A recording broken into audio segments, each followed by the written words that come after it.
All right, looks like it's 1 o'clock here, everyone. How many folks do we have? 15. We'll probably have some more, excuse me, some more folks join us here. Yeah, it looks like more are jumping in here. So I'll go ahead and start with the some housekeeping and notes here. But welcome, everyone, and thank you for taking time out of your day to join us for the Communicating in Blackboard Ultra session. Before we do the introductions, just to mention a few housekeeping notes. So as you probably noticed, this webinar is being recorded for training purposes and will be available on the eLearning Wake Tech YouTube channel within a few days. And if you look at the top of the chat, we've already posted a link to the YouTube, the ELSID YouTube channel, and the playlists available there. We'll reference those again in a minute, okay, in case you're wondering about those.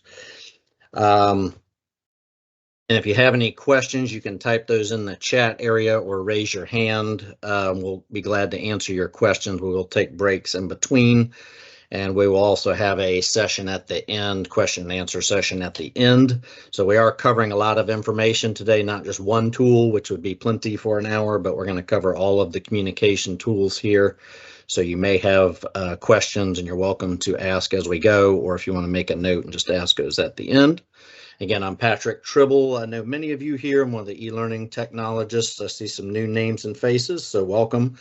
And I'm at North Campus in H202. That's where my office is, Monday, Wednesday, Friday, or if you need to meet with me. And Kristen Irwin is also here today working with me. I think Emily's on here, it looks like. But hey, Kristen, do you want to introduce yourself? Yes, thanks, Patrick. So my name is Kristen Irwin, and I am the new person on the e-learning team, and just so excited to be here learning a lot from Patrick. He is wonderful. You guys are so lucky. And so I'm on South Campus and SD31. If you want to come visit me, I run the open labs on Thursday, and I would love to see your faces there because it's a lot more fun when I get people to talk to in there. So stop on by anytime. Yes, thank you, Kristen. She's doing a great job. You said Thursday, I believe, is your labs. The North Campus labs are on Wednesdays. But again, we can meet with you anytime too if anybody wants to meet to discuss their Ultra course design or tools. We do have faculty coming to those, so feel free to do that, or we can meet with you, schedule an appointment.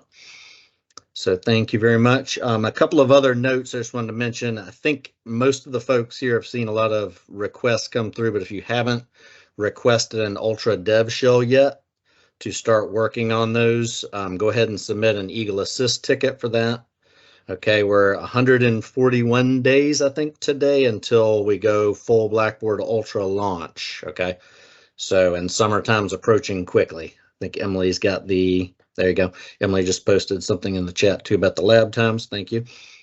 So yeah, 141 days until we do the Blackboard Ultra launch. So it will come faster than you think. So go ahead and request a dev shell, start working with that. I think most of you probably have already from the requests I've seen.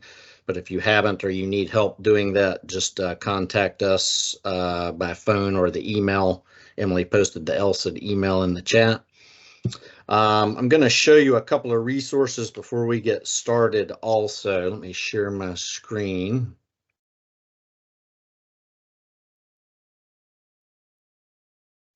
And I'm going to show you a couple of locations for resources. Many of you know these, but we have a lot of new folks, or maybe you didn't know this if you've been here. But we are updating all this information as we go. And Kristen, you can see my screen okay, right? I'm assuming? Yes, I can see you. Thank you. Okay, so if you go, you should see, if you go into your Blackboard account, you should see an organizations tab there. And if you click on organizations, you will be enrolled in several resources here, one of them being the e-learning resource center. If you haven't been there yet, go check that out. And we've added some information there and some other places I'll show you in a second. But on the left side, when you go into the e-learning resource center, you'll see the Blackboard Ultra tab down about 8 or 9 spots on the left side menu. If you click on that, you'll see there are some soft chalk lessons and tutorials here for you to look at. Okay, and the material we're going to discuss today, for the most part, not every little detail is covered in the soft chalk lessons here. If you want to go back and look at those, something quicker than trying to watch the video again or something like that. And you can also reach out to us and we'll be glad to answer those questions. Okay. This first soft chalk lesson, I'll show you a couple of different ones, resources too. We'll come back to this. Goes over the communication tools as a whole here. Okay. And we'll come back to that in just a second. Something else, I mentioned the YouTube channel already. Again, that link is in the at the top of the chat. Here's what it looks like if you go home page here. Let me pause that so it doesn't start playing. And if you go to the YouTube channel, you'll see there's a playlist here, the fourth tab over home video shorts playlists. And you'll see there's UJA videos, the faculty crosswalk for Blackboard Ultra, also student videos for Blackboard Ultra, and then Blackboard Basics Ultra. So there's several playlists here dealing with Ultra. You can look at the videos that we have created for those categories. Okay, so go check those out and the other videos we have posted there, whether it be UJA or whatever tools or design questions you might have. We have a lot of videos there. Okay, and the other thing I wanted to mention, let me make sure I pull up, in Microsoft Teams, again, let me go there. There we go. If you go to Microsoft Teams on the left side menu, click on Teams, and you should see the ELSID faculty support team there for most of you. If you don't see that, you can request to join that. And we put the code at the top of the chat also. To do that, you would just go to the top right corner, join or create a team. Click on join team. And then you'll see there's a code right here, the very first option. Just enter that code that we put in at the top of the chat. What was it? T1CLDX7 is the code, and then click add team. That will send an email to, I believe, Mary and Emily. I'm not sure if it's both, but one of them will get an email immediately and allow you into the team fairly quickly. Okay, just so you're aware of that. And inside that team, I'm going to go inside the faculty support team here. You'll see several channels on the left here. The third one down, Blackboard Ultra. And there's a chat going on here where you can ask questions, but at the top, you'll see there's a files area here. And then also Blackboard Basics Ultra resources and the Ultra crosswalk. So you can click on those once you get access to the team. If you don't, you'll see there's files here for you with different resources, like the EPIC standards are listed in here. And if you click on the Blackboard Basics Ultra resources, notice we have a countdown clock they've created along with different resources available here for you. Okay, links to videos. And then there's also the Ultra crosswalk tab there, which is a soft chalk presentation for you. Okay, to walk you through some of the new features and changes coming with that. Okay.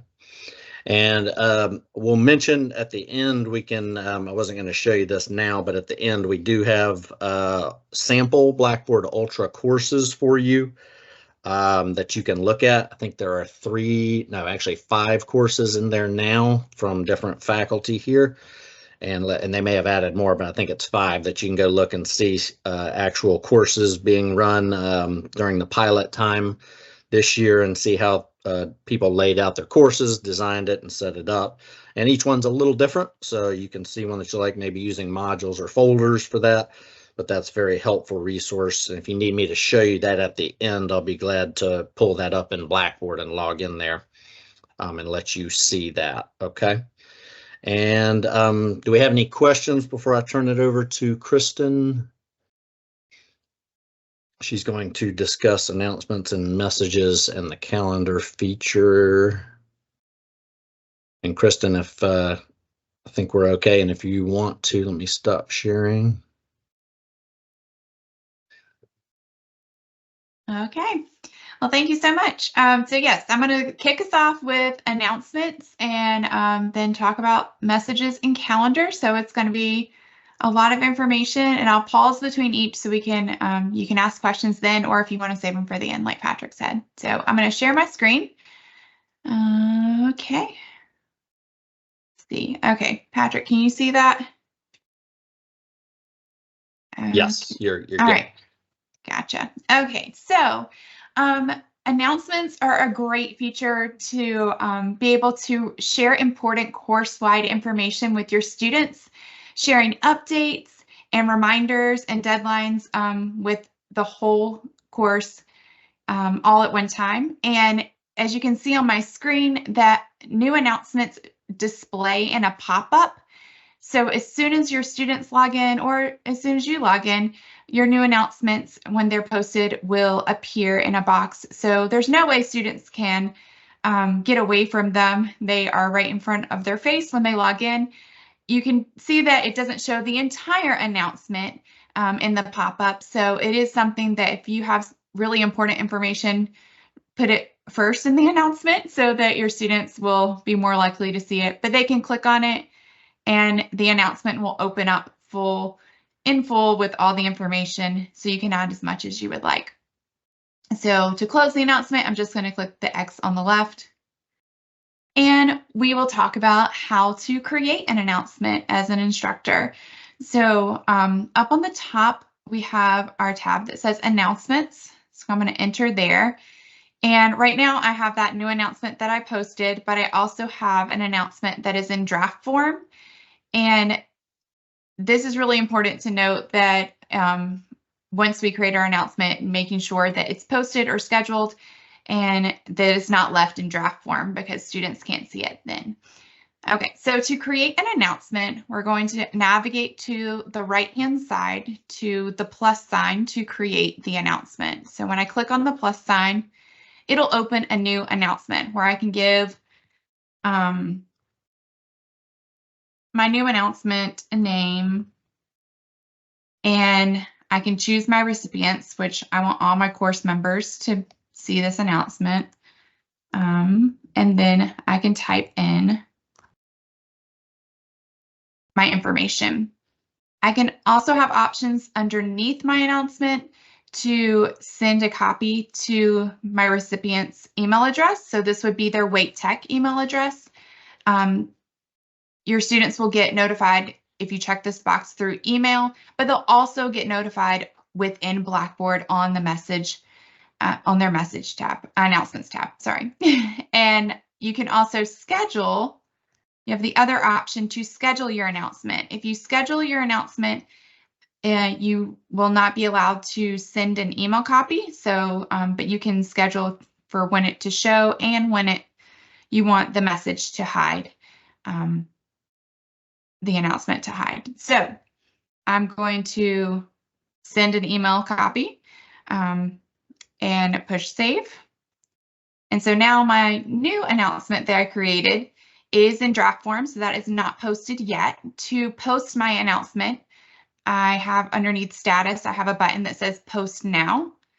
And now my announcement is posted, and it'll tell me the time that it was posted. So that's just something a little bit different to remember, that you do have to click post now to make sure that those announcements are posted. But it's great because you can save them in draft form and then create a bunch and then post them when you need to. So any questions about announcements? I'm going to demonstrate a little bit more about them, and then we'll get into more. And so if I create an announcement and I want to edit, or I can click on the three dots for the More tab, and I can edit my announcement. So it takes me back in, and I can make some changes into my announcement.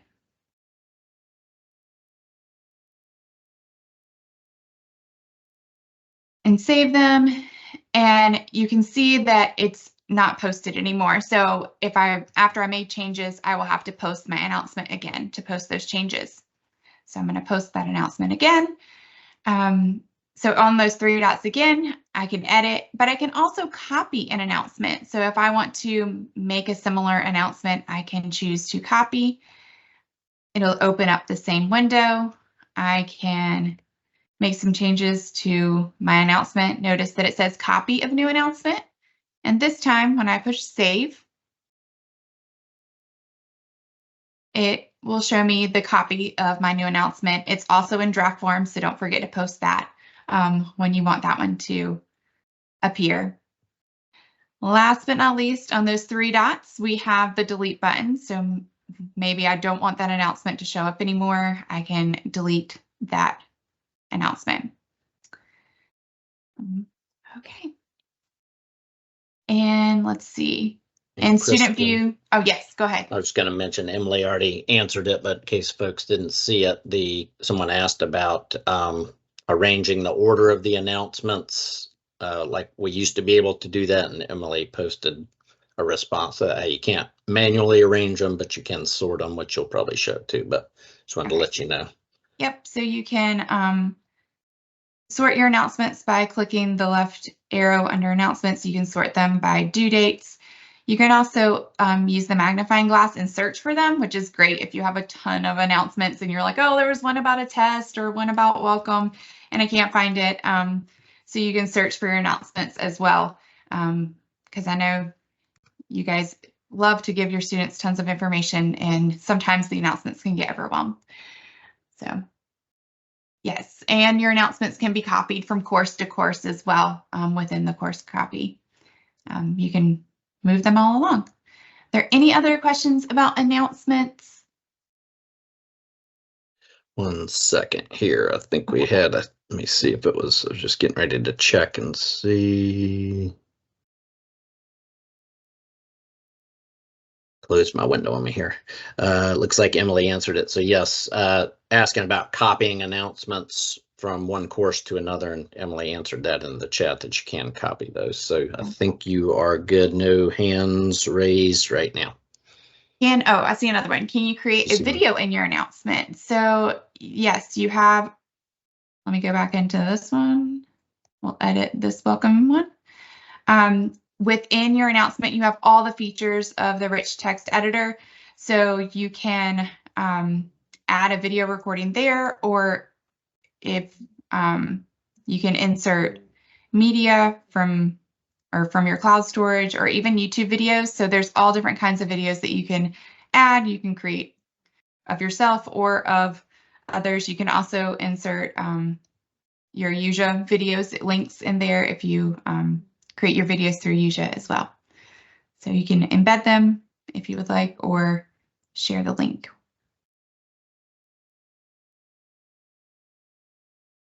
Okay, so hold on, Kristen. Yeah. John Annis has his hand up. Do you have a question now, John?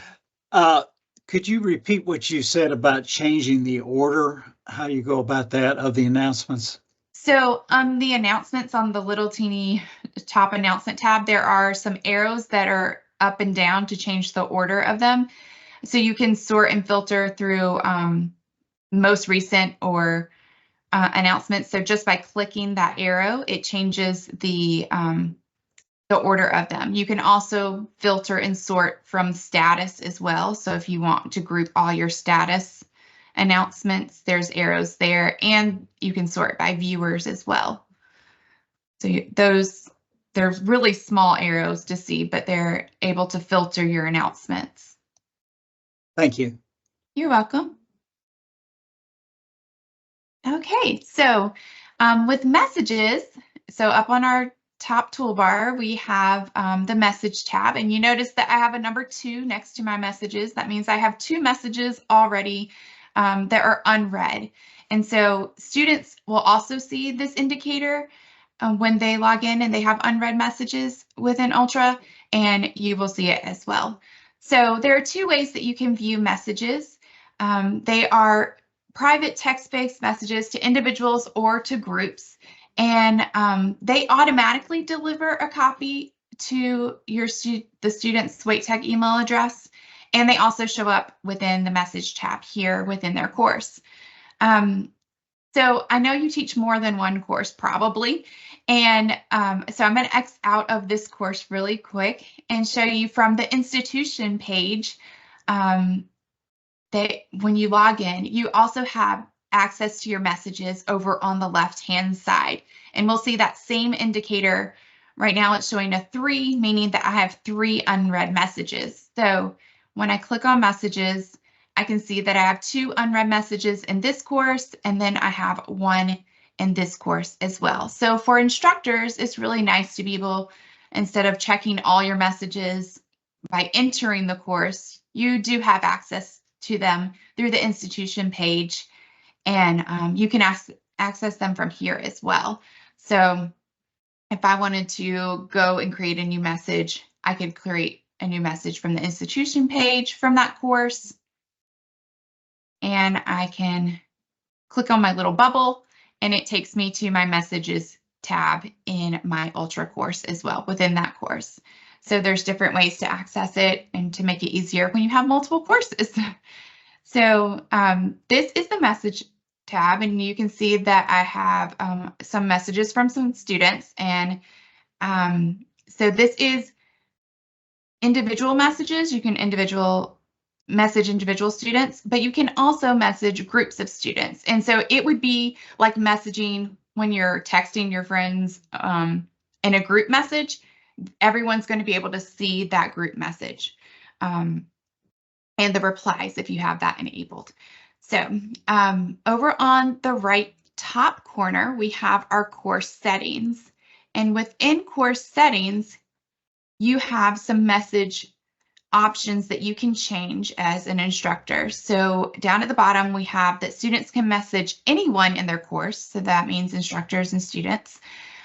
Students can only message staff and students in their groups.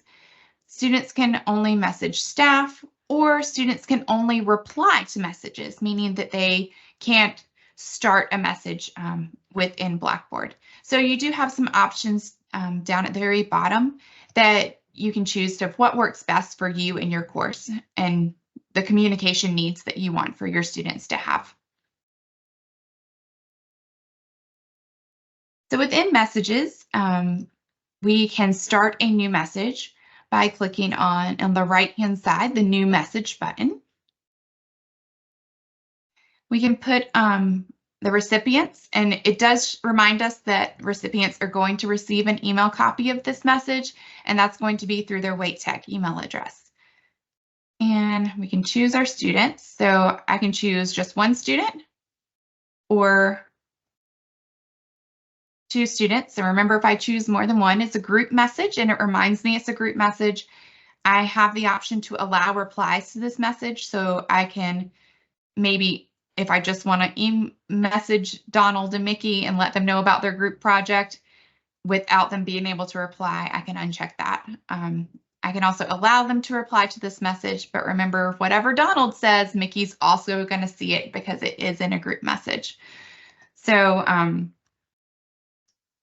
I can tell them more information in the message area. I do have the full rich text editor, so I can attach files, add images, insert different content like videos and YouTube videos, and from my cloud storage as well. And when I'm ready to send that message, down in the very bottom right-hand corner, I can click send, and it'll show up in my course messages that has been sent. When someone replies to my course message, I do get notifications just like I did before. So Donald's replied to my message here. I see a 1, meaning there is one message that is unread. And so when I can click on it, I see Donald's message here, and I can respond back down below, reply to his message. If I add people to a message, so let's see. If I add Mickey to this message, Mickey's only going to see what my reply is. Mickey's not going to see what is before because he's being added in later to the group message. So Mickey would see that the hello message, but Mickey wouldn't be able to see anything above. So it gives you a notification that Mickey's been added right here, add to the conversation. So Mickey's going to start seeing everything that's added below. So that's important to note as well. If you add someone to the messages, they can't see what's happened before. So you might have to clue them in a little bit if they need that information. Okay, so let's see, make sure I'm getting everything here. So students, and let me show you the student view really quick for on Donald. So this is Donald's view, and you can see he has one announcement that he has not read yet. And for his messages, he has 2 messages, and this is the new one that we just sent him, the hello, and he can respond back to that message as well. Okay. You can delete messages. So let me go back to my instructor view. You can also delete messages by clicking the trash can icon on the right and confirming that you want to delete that message. Yeah, I think I got everything on my list there. Is there any questions that we have? I think Ludmila has. Ludmila, go ahead if you want to. She got her hand raised there. Oh. Did you type in? Go ahead. Yeah, go ahead. You can speak if you like, or if you want to type in the chat. Emily mentioned you can message students via the analytics tab in gradebook also. Yes, there are many different locations to message students, though. And those are recorded in the messages area too. So yes, they will all show up in your message tab. So when you message students from the gradebook or from the analytics page, the message tab will house all of those communications. So it's your one-stop shop for finding them later. Can you show them that in the gradebook, Kristen? I forgot Sure. to do that in my last session too. Yes, of course. So here's Donald. So I can click my 3 dots on the right next to Donald's name, and I can message him here through message student. And it just pops up the new message to Donald. I'll just clarify real quick too. If you're going through the analytics tab, so let's say, as an example, course entry quiz, you're trying to email those last students who didn't complete the course entry quiz. If you go through the analytics tab and use the message feature, it actually sends them an individual message. It's not a group message. You also get an individual message. So I think Stephanie asked the question about prohibiting other students from seeing it. So that's the way to do so. That way you can message them there, and it makes it more of a BCC message than a group message. Good to know. And Emily, that's just from the analytics tab. I'm not aware of any other way to do that, right? Where it would not be a group message. Right. That's what I've found thus far. Okay. That thanks. And go ahead, Kristen, if John's got a question too. Okay. If you're ready.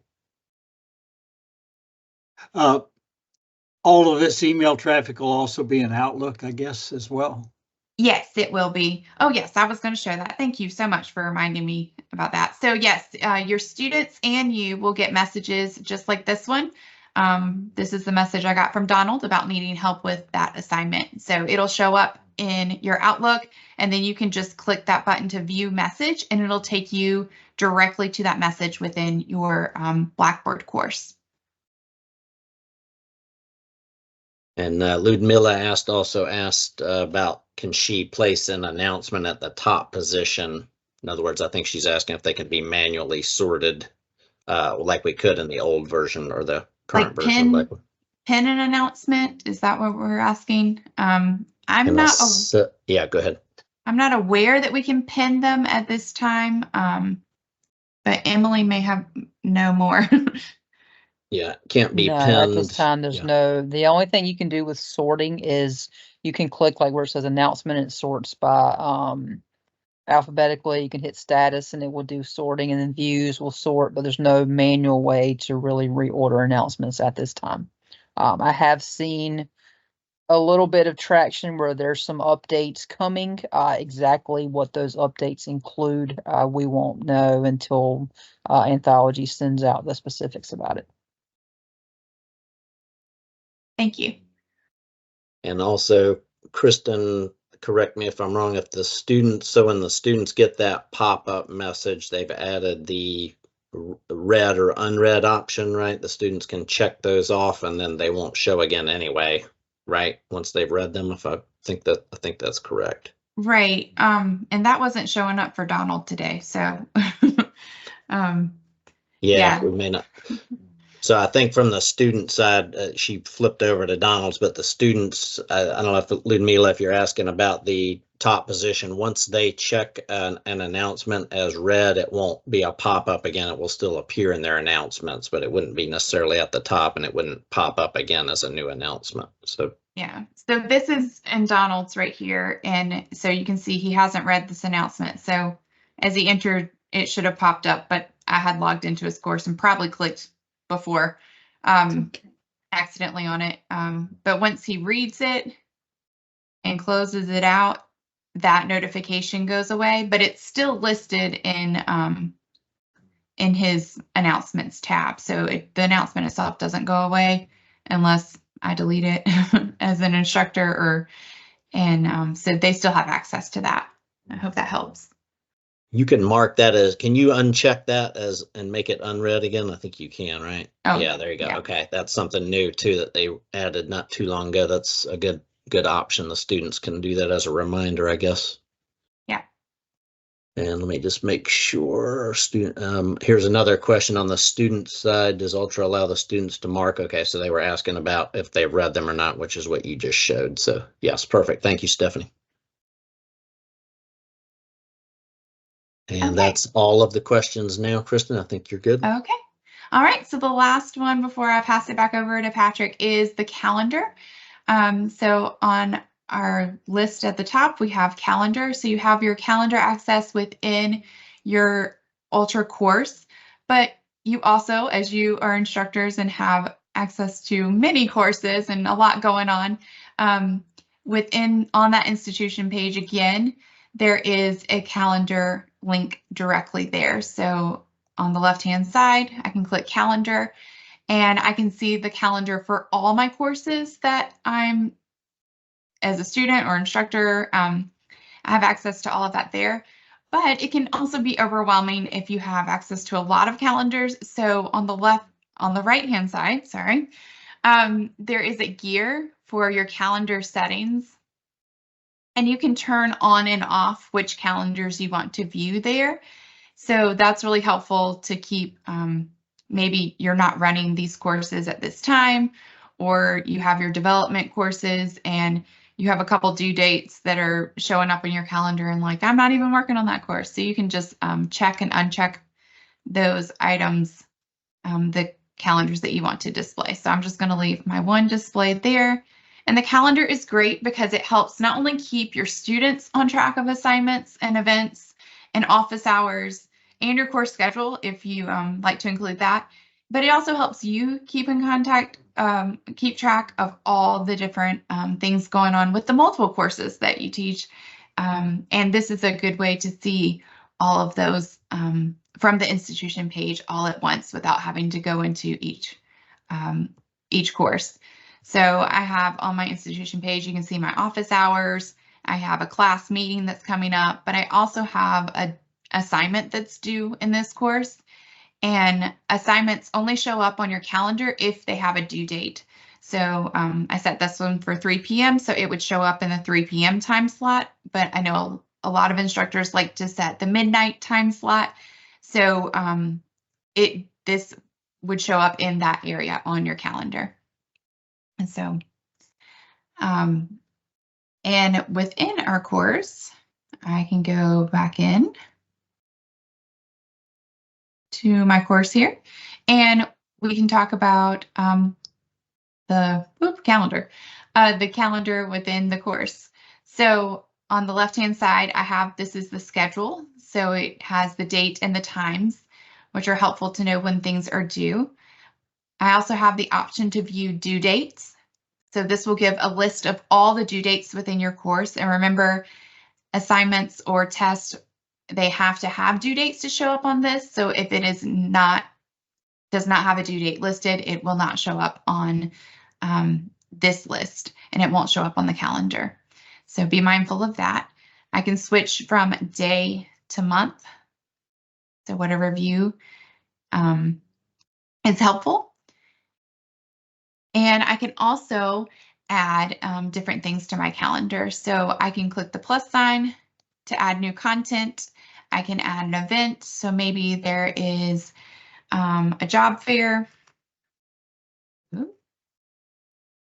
Job fair coming up that I want to give my students information on, and I want to make sure they attend. I can enter my start and my end time. I can give them a location, and I can tell them more information in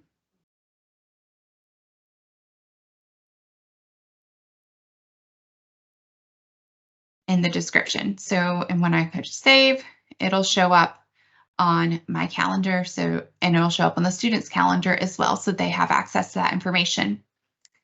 I can also, from that plus sign, add content like the course schedule. I can edit that.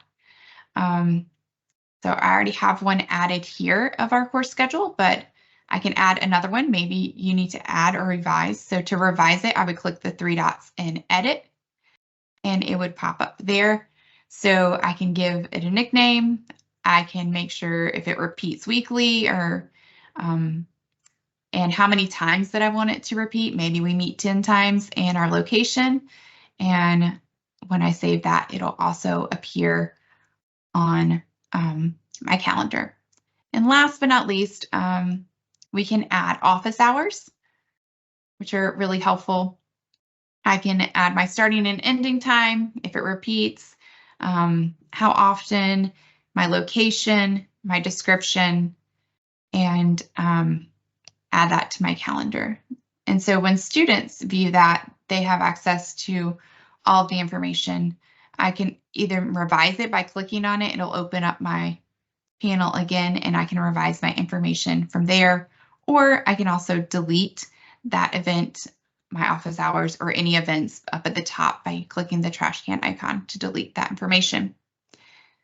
So I do want to show you from Donald's view, as my student here, what their calendar looks like. So Donald can access the calendar just like we can within the course by clicking calendar.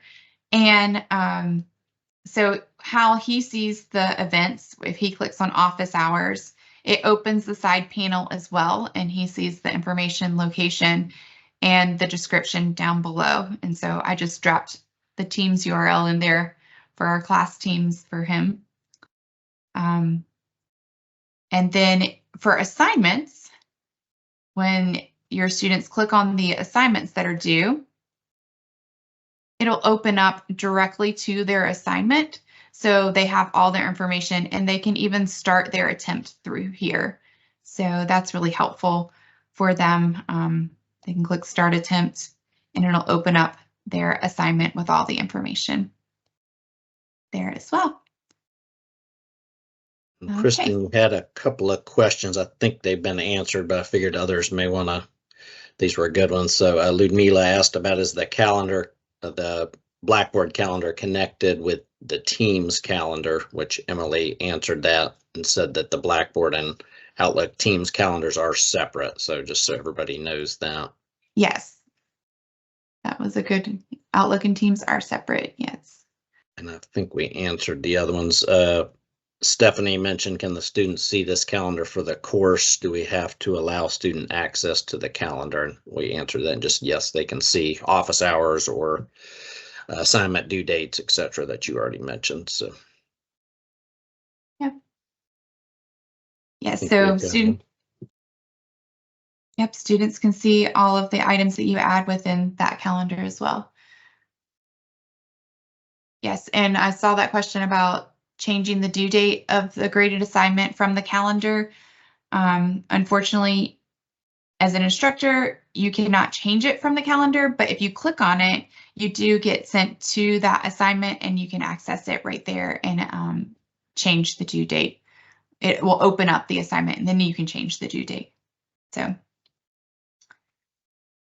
okay. Saves a step or two at least, but yeah, you've got to go into the item. Yep. Yeah, it does. It's helpful to click on the items and they at least open up for you.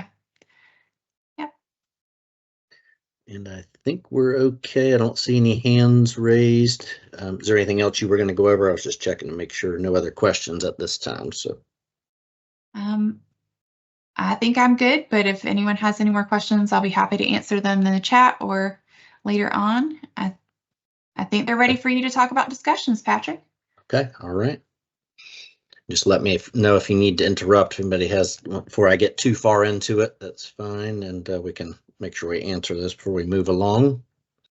Let me share my screen here. Oh, John, I saw your hand. Did you have a question?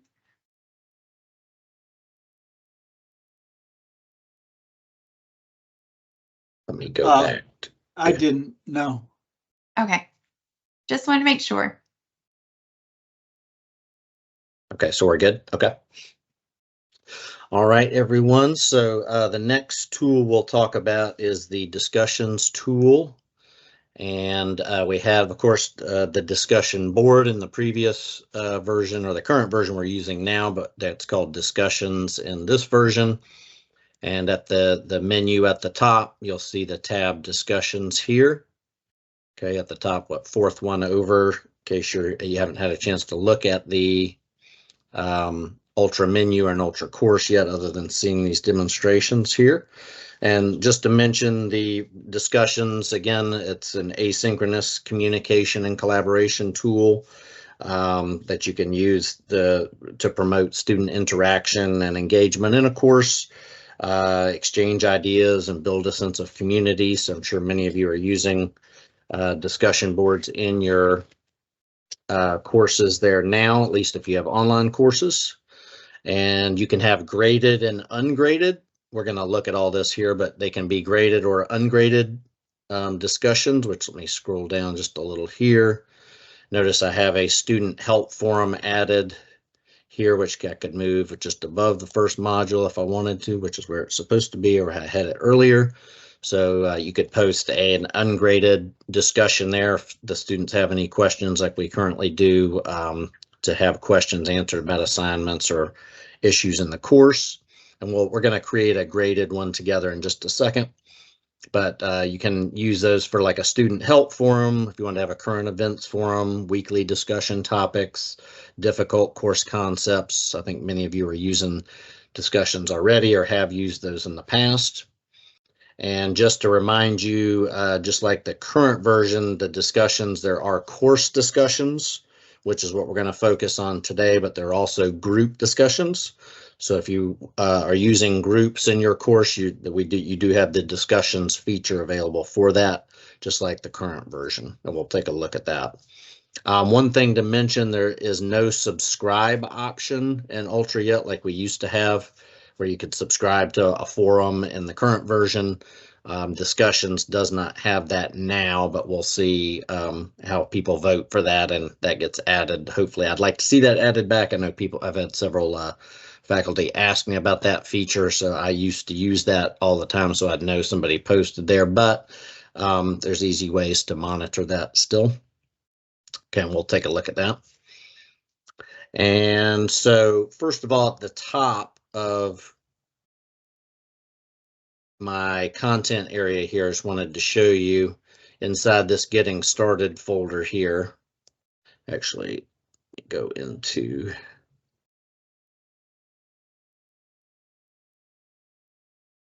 I moved it. I was going to create it. Oops, sorry about that. You can create, let me go to discussions up here at the top. Okay, if you click on discussions, take you to the discussions page. You can create a folder here. Just to mention this, I'm not going to use these, but you may find this helpful if you want to organize your discussions into a folder, like weekly discussions. Keep those together so you don't have to scroll as much for that. But if you click on the add folder option here, that's where you can create a folder to store or organize and group those together if you like. If I click on that, notice it expands the folder I've got one in there now, but could add all my weekly ones into that folder. Okay, so you may find that helpful there. The discussion settings, before we look too far over here on the right side, you'll see add folder, new discussion button, and then a gear button, the discussion settings. Click that. And you'll notice there's only one setting option here, and that's whether you want to allow students to create discussion topics themselves. So you can allow that if you like. Just make sure you save that if you do it. Okay. And managing, so notice I have multiple discussions posted here already. You can manage these in different ways that we talked about here. So as we noticed with messages and the other tools, you'll see the ellipse menus to the right on the right side of the discussion where you can edit that discussion, check student activity, or delete. Okay, and so if you click edit, for example, it takes you into that discussion topic. You can change the title. You could have changed this outside of that, but also whether it's graded, how the students view it, etc. We're going to create one together in just a second. So, okay, so to edit those, deleting, obviously, let's see here too. If you look at the student activity, you can check student activity for that to see who has participated. So far in this one, 0 for 3 as far as participation. Here's one that has, this one has participation here, just to show you what you'll see for that. Notice 1 of 3, and it shows you from that the number of students that have participated, the average post, word count, and notice that's average word count for the group, and then average grade for the group. Okay, we can look at that more in depth. And there are other tabs at the top here, which make it nice so you don't have to close out and go back to another area. But if you want to go back to the discussion, you can do that with the first tab. Second tab is student activity. It gives you a lot of data about that discussion and how many have participated. And then you can jump right into the grades area here too, which we'll look at that in a second. Okay, so that makes it really nice to be able to get into managing the discussions and the grading and to check the things like student activity. Okay. All right, we'll look at the settings and stuff in just a second. You can add discussions in 2 locations. So you see I'm on the discussions tab here. All of your discussions will be listed here automatically, but you can also choose, which I will show you, to have a link created in your content area, just like you see this student help forum here. Okay, you can add that link right into the content area so the students can click on it and participate from there, or they can go to the discussions and they will see a full list of all the discussions available. Okay. And I'll show you how to add that here. We're going to create a new discussion here. I'll do a graded one. Let me just, I'll copy this here for a second. So I've got some text to paste in there for you. Okay. So if you want to create a new discussion, again, just click on the new discussion button on the right side. Give it a name.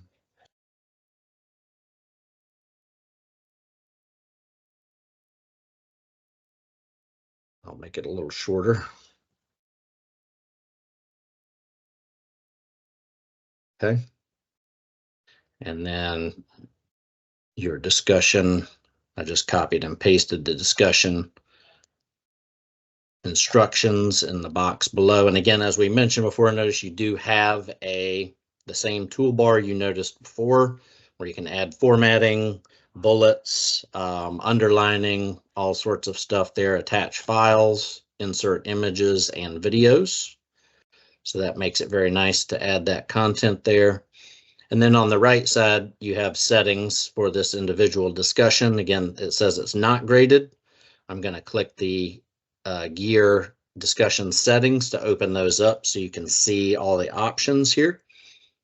And notice the very first option, as I mentioned, display on the course content page. I'm going to leave that checked so that we can go back and look at that. But if you don't want a link created, you can just uncheck that. Okay, so I'm going to put a check there so we can go back and look at that. Again, you have some other options here, post first. So if you want to hide the other students' responses so they have to post first, that would be something you can use like we have in the previous or the current version. Preventing editing is your next option. I'll check all these and uncheck as we go so you can see those. If you don't want to allow them to edit or delete their posts, you can check that. Typically I do that because I want to see, but at the same time, I don't want them deleting content, but at the same time, they won't be able to edit if they made a simple mistake or something either. So use your best judgment there. Do you want to make it a graded discussion? If you do, when you check that, notice more. If I uncheck it, notice how it hides the grading information. Once you check it, that will appear where you can put a due date. You put a due date here and a time. We'll just do 11:51 p.m. Might as well go to the 9. Okay. And you can also set limits on when they can participate in that. So if you want to prevent them from posting after the due date, okay, that's a due date that I set. So this will appear on the calendar, as Kristen mentioned, for them. And if you want to prevent them from adding content after that to the discussion, you can check that option also. Okay, categories, again, choose your categories that you have there. And points, what type of grading you want to use, complete, incomplete, letter, percentage, points, or capstone. I'll leave that as points. And they did add this complete, incomplete option not too long ago, maybe 3 or 4 months ago. I can't remember how long it's been, but it hasn't been too long that that option was added, so that's great. And then down below, if you want to attach a grading rubric, notice additional tools. You can click on add a grading rubric. And then if you have a rubric created already, you can attach that and just click the add button to select it. Or if you want to view it, you can view the rubric just to make sure you have the correct one or it doesn't need any changes. I'll click on add there. Okay, and again, if you want to use groups, we won't go into the group discussion. If anybody has questions at the end, I can kind of delve into that area, but notice this is where you can assign. If I click on assign to groups, I have some groups created, and you can pick from those in the course here. Okay, I'll click cancel there. So I'll click save to save this item in the settings, and then I won't make it available to the students up in the top right. You can change the visibility here if you want to make it visible to the students, hidden, or the release conditions. Let me click on release conditions just so you can see that. Again, you can set these release conditions if you want to hide this or make it available to all members or specific members or groups. Okay, so that's nice. And then if you also want to set a date, time, or performance restriction on those, you can do those here.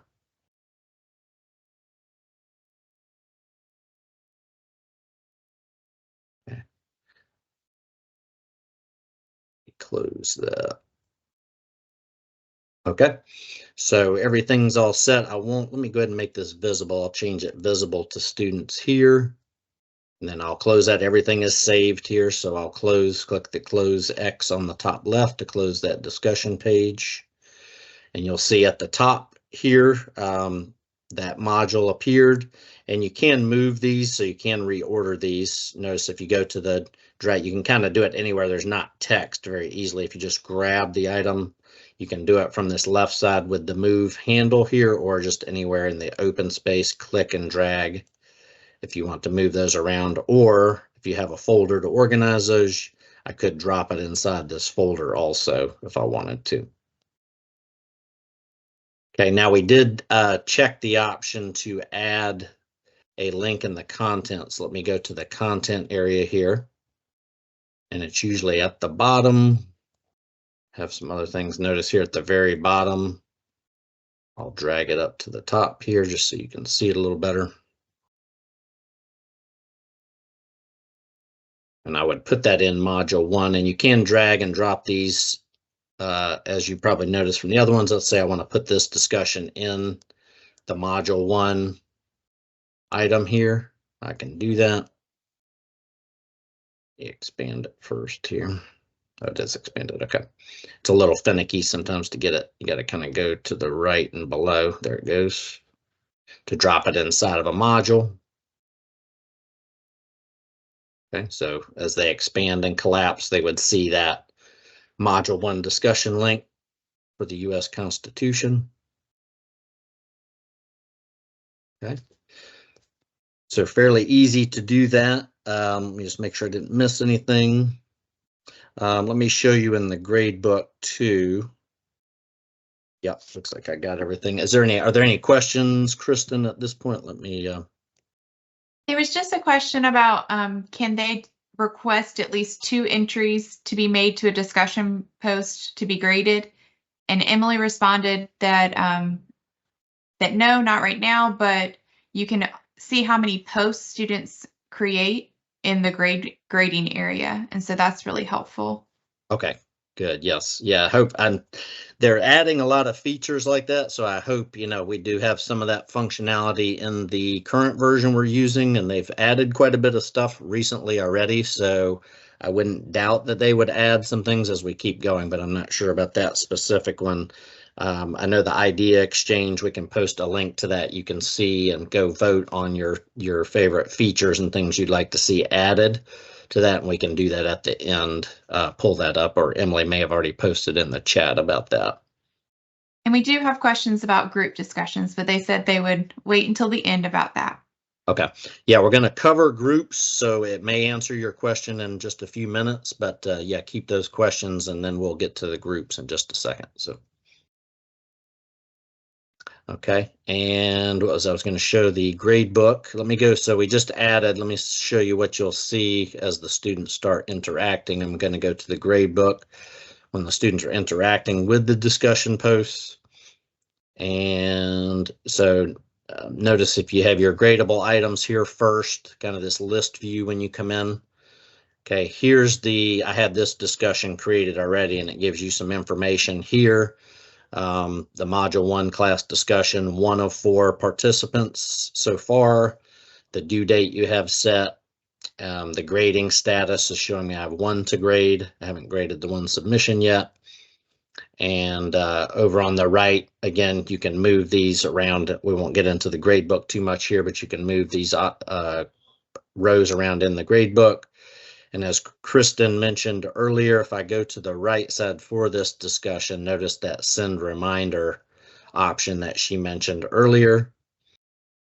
Okay, along with editing that information, statistics, and deleting that altogether. I'll click on statistics just so you can see what it shows there for that discussion. We won't delve into the grade book deeply here unless you have some specific questions, just because we'll get off track, but you can see what it shows you there. Now, if I go to the kind of the grade book view that we're used to seeing, and notice this very first column here, the module 1 class discussion, I've got a new submission from Donald Duck here, so I'm going to click on that submission and go to view. And notice on the left side, he posted his scroll down, you'll see the green, you'll see his response to the discussion post, his answers, and on the left or right side, you will see some additional information showing sentence complexity and some other things, critical thinking, word variation. But if you scroll down a little further, you'll see the word count and things like that. So a lot of people use that word count, so it will show you the class average and the student's word count right there on the right side for that post. Okay. And again, at the bottom, if I scroll down just a little more, I can type a reply here to just click in the, it'll scroll down for me. There you go. Click in the text box and I can post a reply to Donald here if I need to from the from this page here too. Okay.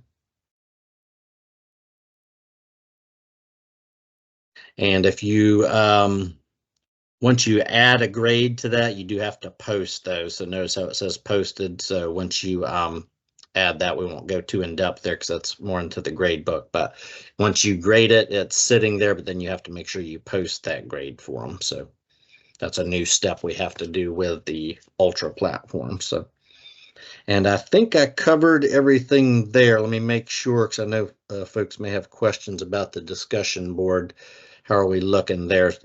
Questions answered for the most part. We have a question from John. Okay, yeah. Yeah, Go ahead, Patrick, Jeff. I assume that the students' comments to other students would be at that same place when you go in to grade it, just like it is now. Yes, in the grade area. Well, it's going to show only that student submissions. If you wanted to see the other students, you could go into that module and you'd see all of the threads there also. But since you're grading, it's only going to show you the one student's post there. Actually, so Patrick, it shows you all of them. It shows you who they also responded to and their submission as well. So okay, let's just say if you're grading, okay. yeah, if you're grading student A, you can also see whatever they responded to in their actual grade. Okay, so that's a good addition because the previous version, I thought I tested that already because you could only see when you were grading the person's post at that point. So good, thank you.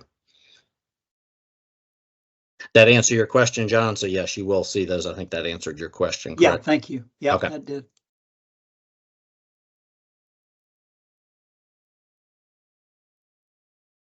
I don't see any more questions. Good to go. Okay. All right. Yeah, and if you have any others, you can write those down and we can answer those at the end here. All right. So let me go back to content just for a second.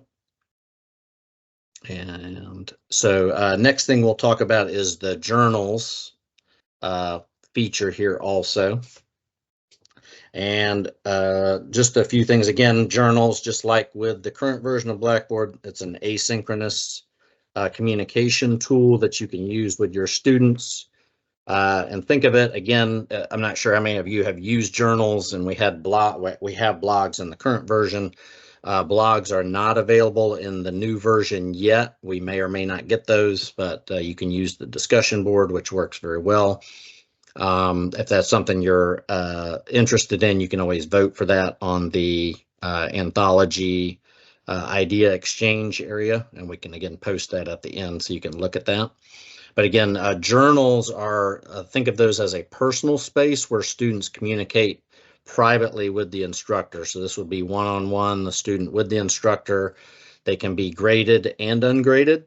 So you have that option. You don't have to make it a graded assignment. And you can use that again for different things like reflective exercises. I know the nursing group uses the journals quite a bit for their nursing clinicals to give feedback and how things went during their clinical visits. So that's one example you could do. Also analyzing course topics and concepts, sharing those perspectives and opinions and ideas there. Okay, so feel free to use that. And I already mentioned, I'm not sure how many people are using blogs. I use the blogs tool, but I can easily use the discussion board for that. So if you have any questions about if you're using the blogs, we may not have many people using those at all, then you can talk to me about that and we can work through it. Okay. And just to show you an example journal. So I had some, let me move this one out of the way because this is the new one I created. I'll just move it down here. Okay. You'll see an example inside my module 1 module here. If I expand that, so my discussion I created is at the top, and you'll see the icon there for a discussion. The second one down is a journal, and I have a rubric attached to that. Okay, so that's what it looks like, the little notebook with a pen, just so you're aware what the icons look like there. And you can manage your journals here. So on the right side of your item, again, you'll see a little menu. You can edit or delete those from the course content area. And we'll create one together here in just a second. Change your settings there if you need to. Okay. The column, again, if you make this graded, I just wanted to show This is a graded journal. If I go into the grade book here, again, you'll see, just to show you that, here's the second column over for me, or third if you're counting the total column. Here's my innovation methods journal. Okay, just to show you that. And again, for journals here, we'll create a new one. So if you want to create a new journal, we'll go through doing that. I will expand this module 1 again here, and just go inside your module or folder where you want to put that. You can again create it anywhere and drag it to the correct location. If you just want to create it at the top and move it around, that's perfectly fine. But if you go to the create button, the little plus sign inside your folder or module, go to create, and you'll notice your list again on the right populates for you. Okay, and if you scroll down at the very bottom past the assessments, you'll see discussion is at the bottom, and just below that is journal. And again, I'll name it, I'll just use the other one as an example, but innovation methods.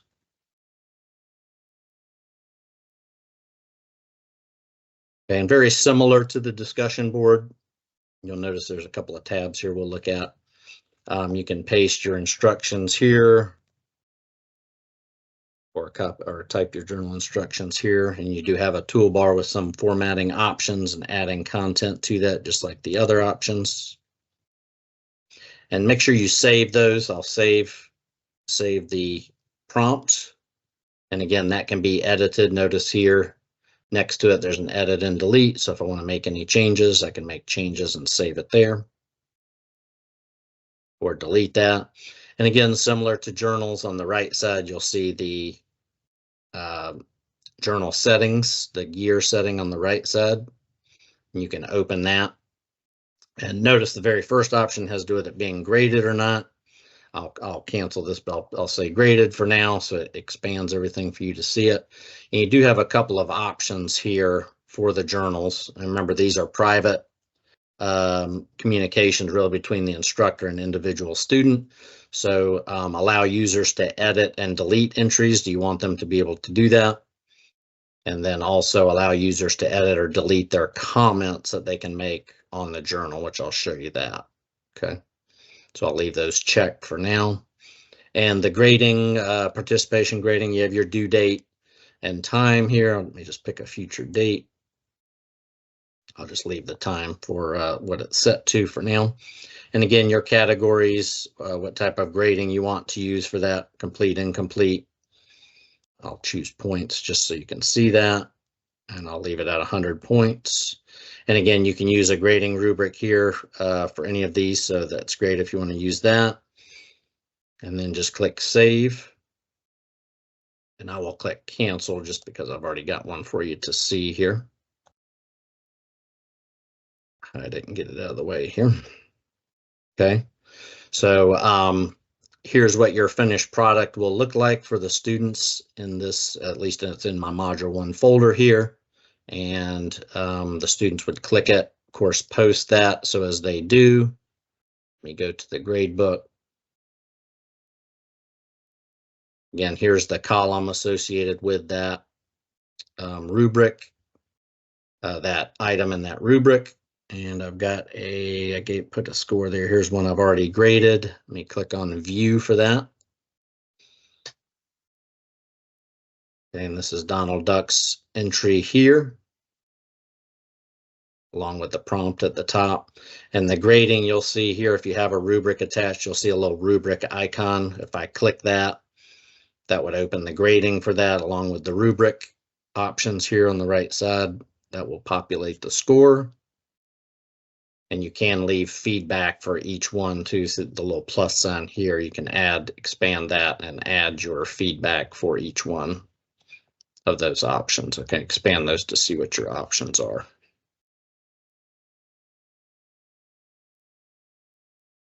And when you're done with the rubric, you can close that out. And if you aren't using rubric, you would just type the score in the score area right here where you're seeing the 100. And you can leave feedback. Here's a feedback option here for you. Okay, and I already typed some feedback from before. type that in there and save it. Of course, the student will see that. And then there's, to edit your feedback, there's a little menu to the right of that edit feedback. Okay, so if I click that again, I can edit. You could have done it from the previous page too with the edit option. Make your changes and save it. Okay. So similar to the discussions feature, slightly different, but very similar in a lot of ways. And do we have any questions? That's a good stopping point for a second. Let me just check and see how we're doing there. Any questions or confusion about the journals option? No questions in the chat yet. Okay. Let me just switch back to the content area here. Okay. And it looks like I covered everything I wanted to cover there. So yeah, if you have any questions about using journals, we're glad to help you with that. The last topic for the day is groups. So we'll take a look at that, and it sounds like we have a few questions there.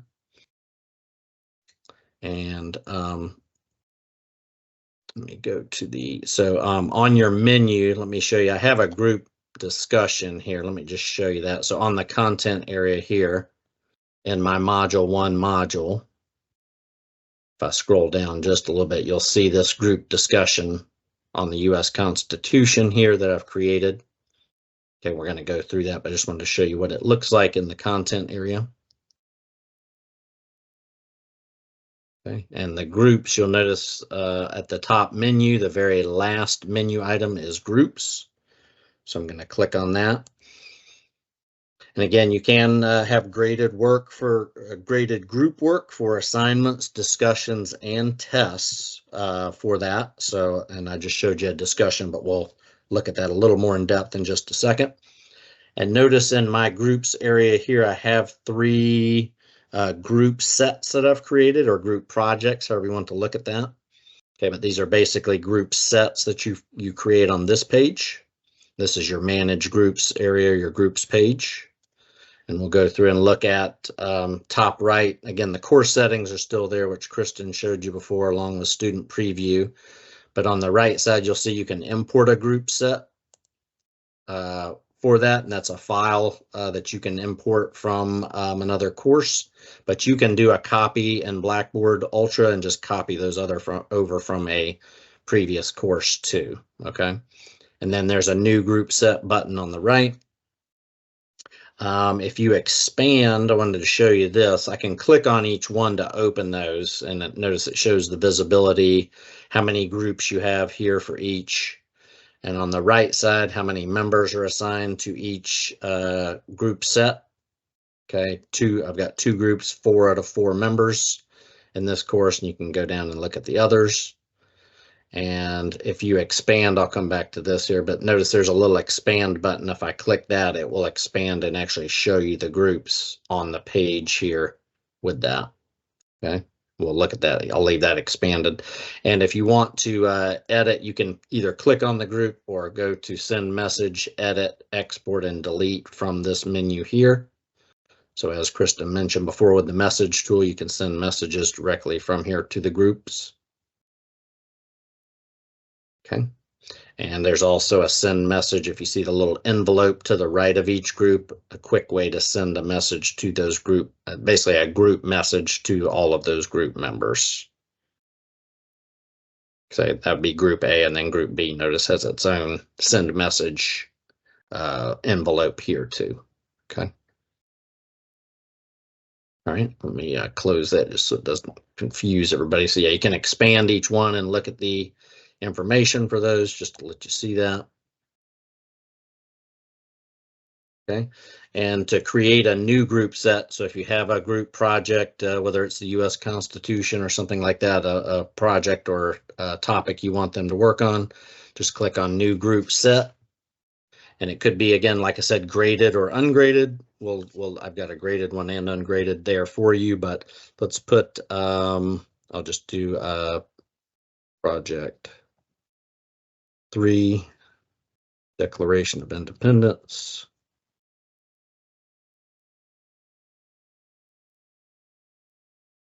I'll just put group project so you can see that there. Okay, again, on the right, we'll look at the settings for that, but notice your custom options here. You have several options for how you want to add groups to that, or add your membership to that. Just make sure I don't forget anything to mention to you. So the custom option, which is the default here, allows the instructor to assign the students here. Let me click this menu. Notice you also have a random assignment option. So I'll let Blackboard automatically generate those groups for you, which is nice. And then also self-enrollment, if you need them to sign up, you can do that also. Okay, so from those three options. I'll leave it as custom for this one. And so what we've created here, again, we've created the group sets, but notice I don't have any groups created just yet. Okay, so this is the group set, how I want to add those. And then down below, you'll see there's the little plus button or create. Click on that and it will add a group here, and you can edit the group names. If you want to leave it as group 1, just to make it simple, I'll put group 1. I will add the DOI for Declaration of Independence, just to make it easier. And if you want to add a description below that, you can do that here. And to the right, if you need to edit that group or enter the group, let me add some people to it and you'll see what's going on here too. So, and then just create as many groups if you want to do these manually. I've got group 1, group 2, you can add those here. Group A, group 2, however you want to do it. Okay. And then you can assign, now that I have 2 groups here, you can assign, notice it says no members here so far, and you can kind of see, let me add a member so you can see. So let's add Donald Duck. If I click the little ellipse next to your student, I've got 4 students at the top. You can click the menu for that and assign them directly to a group. I'll put Donald in group 1. Notice his name appears below group 1 now. And then repeat that. Mickey Mouse, I'll put in group 2. They don't get along well, so I'm going to put those in separate groups. Okay, and then just add the other ones too. I'll add my student user to the first group with Mickey, and then my preview user to the group 2. And that we have 2 members in each group there. So however you want to do that, 3 or 4 members. Okay, to assign those, and just make sure you click save at the bottom. You'll notice at the bottom of the list, I can't scroll down any further, but at the very bottom, you'll see Project 3, Declaration of Independence. And as they participate, so I do have a group discussion. Let me show you. So now that we've got groups created, or I created a new group, let me show you here the very first one. So again, you can expand those. If you go into the group, this is what you'll see for at least this example here. Again, looks similar to the previous page we were looking at. Okay, so you can look at your group options there. Now, I created a discussion assignment for this group. So if I go to discussions,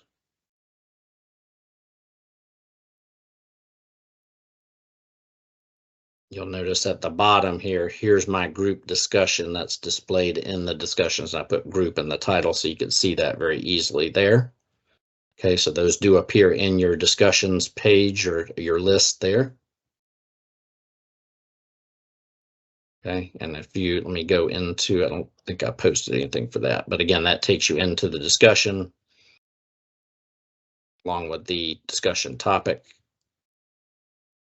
And if I go to the grade book, I made that a graded discussion. And that's what this, notice it says group discussion here.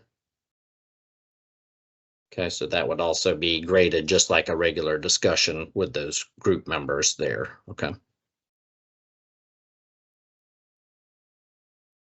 All right, and Kristen, do we have any questions since I'm at a good pause point here? No questions as of yet. Okay. So we did have some, let me mention, we can go back to this because it sounds like we have some questions. So let me just mention the last thing. You got to do conversations, Kristen. Do you want to, so if we don't have any questions on, I'll stop sharing and you can go ahead and talk about that. Okay, maybe they need time to think about their questions too. Yes, yeah, and I'm still, it sounded like we had a couple. I'll go back to that at the end and give them a chance. So. Okay, I'll stop sharing for you there. Okay, thank you. All right, so the last one that I'm doing are conversations. So conversations are a new tool in Ultra, and it's more like an informal discussion around a specific content item. So the items that you have posted within the content tab of your course, you can have specific discussions around them. Now, these conversations are not going to show up in your discussion tab. They're only going to show up within the content item. So for this module down here, I have a bunch of different types of items. So I have a document here, and I'll demonstrate adding a discussion to that one. But I also have some assignments and some tests, and then a user video and an H5P item down there. And I'm going to show you how conversations can be added to all of those items. And they're really helpful in that it allows students to collaborate with one another.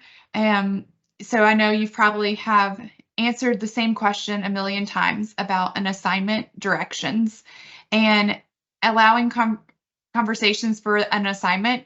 When students click on their assignment, they can see that conversations are enabled. So conversations show up as a little teeny icon with a person and a speech bubble on the right-hand side.